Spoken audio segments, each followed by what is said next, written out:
Habang patuloy na umiiwas sa pag-atake, inis na tinawag ni Jitaime na mayabang at hanggal ang Blood Python ancestor. Ipinagmalaki pa niyang ang lahat ng nangyayari ay bahagi ng kanyang plano at ang paglabas ng secret formation ang tunay niyang pakay. Napangiti si Bai Qingling at sinabing mukhang panahon na upang muling pagtagpuin ang isang tao. Pagkatapos, bigla niyang binanggit ang pangalang Jiniang. Habang bahagyang namumula si Lady Ren nang marinig ang pangalang Jiniang, sinabi ni Bai Qingling na panahon na upang muling magsama ang 2 taong matagal nang magkahiwalay. Dagdag pa niya na maaaring nasa Lady Ren ang susi laban sa Blood Python ancestor.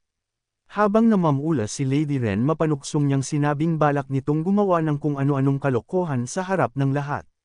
Ngumiti si Bai Qingling at sinabing hindi iyon ang nasa isip niya. Ayon dito, ibang uri ng karanasan ang nais niyang subukan. Maya-maya, malamig niyang iniutos kay Lady Ren na lumuhod at gumapang na parang aso. Agad namang namula ang mukha ni Lady Ren. Hindi siya makapaniwala sa narinig at sa halip na magalit ito ay kanyang sinunod. Habang siya ay nakaluhod hindi siya makapaniwala na sobrang nakakakilig ito. Pagkatapos ay itinaas ni Bai Qingling ang kanyang kamay at malamig na sinabi na ang bawat salitang binibigkas niya ay hindi maaaring suwiin. Nang tumanggi si Lady Ren, agad siyang pinalo ni Bai Qingling dahil sa kanyang pagsuwi. Gayunpaman, mariin pa ring tumutol ang babae. Sa isip niya, kapag ginawa niya iyon sa harap ng buong Demon Dao Assembly, tuluyan nang mawawala ang kanyang dignidad at reputasyon bilang pinuno ng Heihuan sect.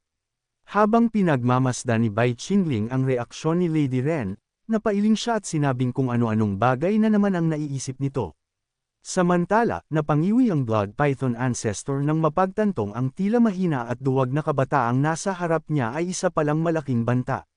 Dahil dito, nagpasya siyang huwag nang magpatumpik-tampak at agad na gamitin ang kanyang malakas na teknik. Sa isang sigaw, pinakawalan niya ang kapangyarihan ng Blood Serpent at nagmistulang dambuhalang pulang ahas na handang lamunin ang lahat sa paligid. Sa isang iglap, sabay-sabay na sumugod sa mga tao sa loob ng bulwagan.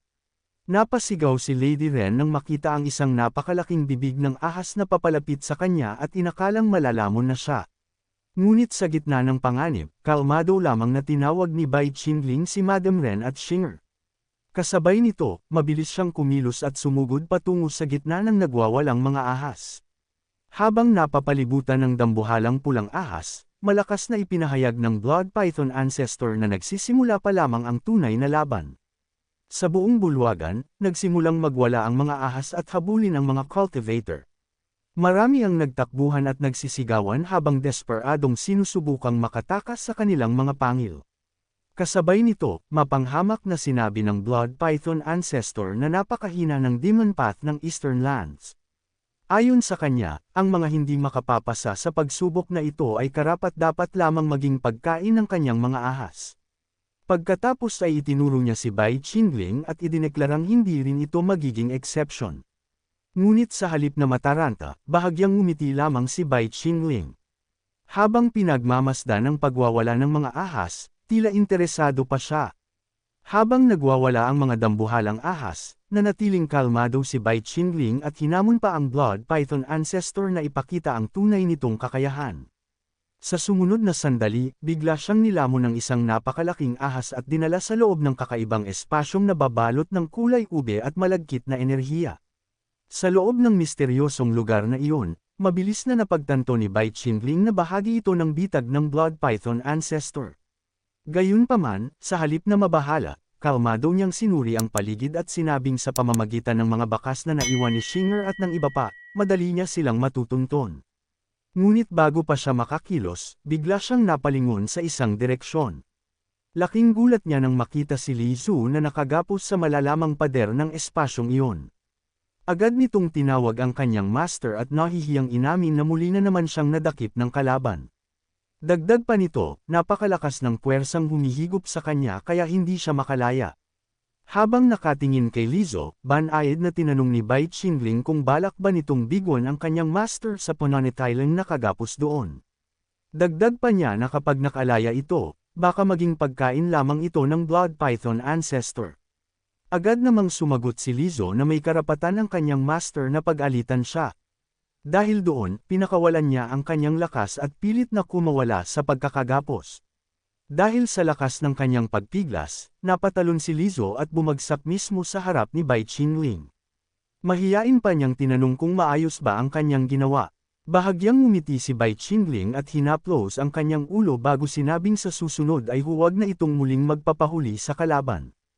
Habang nagsusuot muli ng kanyang stock ang si Lizzo, sinabi niyang may napansin siyang paggalaw mula kay Shinger ilang sandali ang nakalipas, ngunit agad din itong nawala. Dagdag pa niya na nag-aalala siyang baka hindi nito kayanin ang kalagayan doon. Habang naglalakad sila kalmadong sinabi ni Bai Qingling na natagpuan na niya ang kanilang hinahanap. Hindi nagtagal, may narinig silang mahinang ungol at nakita nila ang isang kakaibang nilalang na nakabaon sa malalamang na pader. Habang enkahawak ni Bai Qingling si Shinger, sinabing marami pa itong kailangang matutunan bago kainang kumilos ng mag-isa. Maya-maya, biglang hinayla niya si Shinger habang masayang nakataas ang dalawang kamay matapos tuluyang makalaya mula sa pagkakakulong nito. Pagkalaya ni Jiniang, agad nitong tinanong kung balak din bang magpahuli ni Bai Qingling sa loob ng malalamang na pader. Bahagyang pinisil ni Bai Qingling ang pisngi nito at ipinaliwanag na ang buhay at kamatayan ng demonic path sa silangang lupain ay nakasalalay sa labanang ito, kaya hindi siya maaaring basta sumugod ng walang plano. Dagdag pa niya na ang pinakamahusay na paraan upang mapuksa ang Blood Python Ancestor ay hanapin muna ang pinagmulan ng problema. Nang marinig iyon, napaisip si Lizzo at nagtanong kung posible bang si Lady Ren ay tuluyan ng nakipagsanib sa Blood Python Ancestor.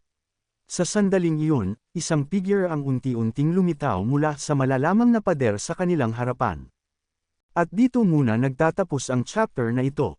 Kung excited ka sa susunod, huwag kalimutang mag-subscribe at pindutin ang notification bell para updated ka palagi. Shout out sa mga loyal viewers natin, salamat sa walang sawang suporta. Kita-kits sa next upload.